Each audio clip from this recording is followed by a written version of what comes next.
What is up, lads? How's it going? How are you getting on?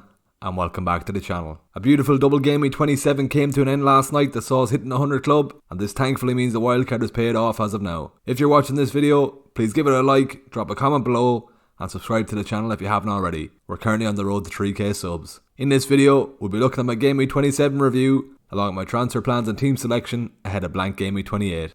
Let's get into it. We start off the game week review with a 9-pointer from Raya that could have potentially been a lot more. Starting off with the Everton game, unfortunately he lost his clean sheet early on in the first 60 seconds, and with Brentford training in the last minute, he headed just wide when they were searching for an equaliser. Thankfully it was a better result last night against Southampton, and he was able to keep a clean sheet to bring a 9-point return over the two games. Moving on to the defence, it was a clean sweep as Trippier, Henry and Estepinian all returned. The first games for Brighton and Brentford didn't really go to plan, as they both lost their clean sheets, but thankfully they were able to keep out their opposition last night. Estepinian came away with 2 bonus points as well, so it was a great return for the double game week defence. Trippier also came away with an assist against Wolves and was unlucky not to come away with a clean sheet, as his error led to the Wolves goal. I left Botman on my bench, so his defensive error actually worked out well in the end. 31 points for my defence was a great start to the game week, and thankfully for my team, it got a lot better. The Brighton lads in midfield continued to impress, with my captain Mitoma and Solly March returning well over the double. I took a risk captaining Mitoma over Tony, and for Mitoma to get 2 involvements over the double game week, I couldn't have asked for anything more. The less said the better about the Solly March goal scored against Leeds, as it was first awarded as an own goal, only for opted to give the goal to March on Tuesday evening. Unfortunately, the rules of FPL state that points awarded in-game are subject to change up until 1 hour after the final whistle of the last match on any given day. This means that Tuesday evening was too late for the March points to be added. It was a bit frustrating, as it could have easily been a Mitoma assist for the ghost March goal. Thankfully March got his goal last night, and it was assisted by Mitoma for the perfect Brighton goal for my team. Saka and Rashford were unable to return against Fulham and Southampton, and it was slightly annoying to leave Martinelli and Zinchenko on the bench when Martinelli scored and Arsenal kept their clean sheet. It was a clean sweep of returns up top, with 4 goals and an assist shared between my 3 strikers. Kane produced 2 against Forest, and Haaland scored from the spot to get the 3 points for City. To be honest, I would have preferred Tony to have stayed quiet after giving Mitoma the armband, so I was happy to see his blank against Everton, but he came away with a goal and assist last night to bring a 13-point return from the double. There's only a point of a difference between him and Mitoma, so I can't complain too much there. All of these returns meant I reached the 100 club for the week with a score of 104 points. It was nearly a perfect week of FPL, with 9 out of my 11 players returning. I did however leave 19 points on my bench, but I still think I can beat the score in double game week 29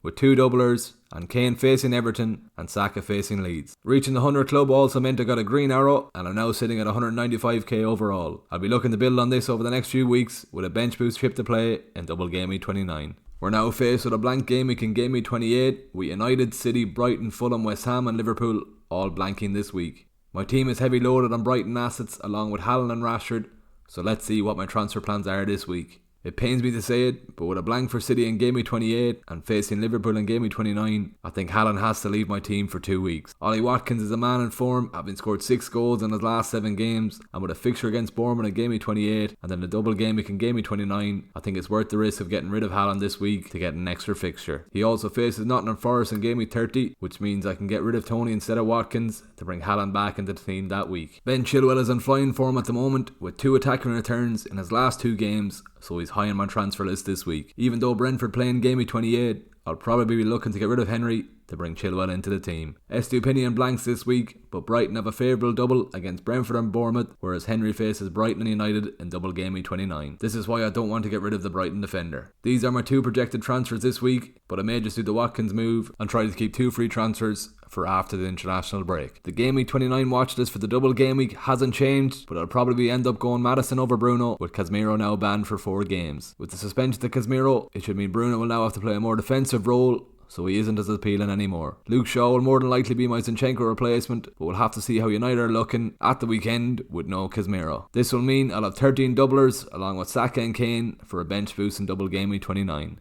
Looking back to game week 28, the anytime goal scorer odds has Harry Kane out in front with a 50% chance of a goal. Jesus is back in the mix for Arsenal, and this means he earns the 2nd place, and Tony completes the top 3 with a 43% chance of scoring. Saka and Martinelli both have a 36% chance of scoring, so owners should feel confident of some returns this weekend. Looking at clean sheet odds, Arsenal, Chelsea and Newcastle make the top 3, so it's good news for my own team, as a Kepa Zinchenko double Newcastle defence and potentially the new addition of Chilwell into the team. If I do make my projected moves, I'll be left with 10 players playing this week, but I don't mind this as I don't want to take a hit to make it 11 players with Rashford and Triple Brighton on my defence with their upcoming doubles in Game Week 29. This means my potential lineup is as follows: Kepa in goals, Trippier, Botman, Chilwell and Zinchenko in defence, Saka and Martinelli in midfield, and Watkins, Toney and Kane up top. Looking at captaincy for the weekend, it's honestly a toss-up between Kane and Saka for the armband. I'm currently leaning towards Saka at the moment because Arsenal have the home fixture and Palace are looking like they'll be missing their first and second choice keepers. Kane and Saka are both on pens as we already know,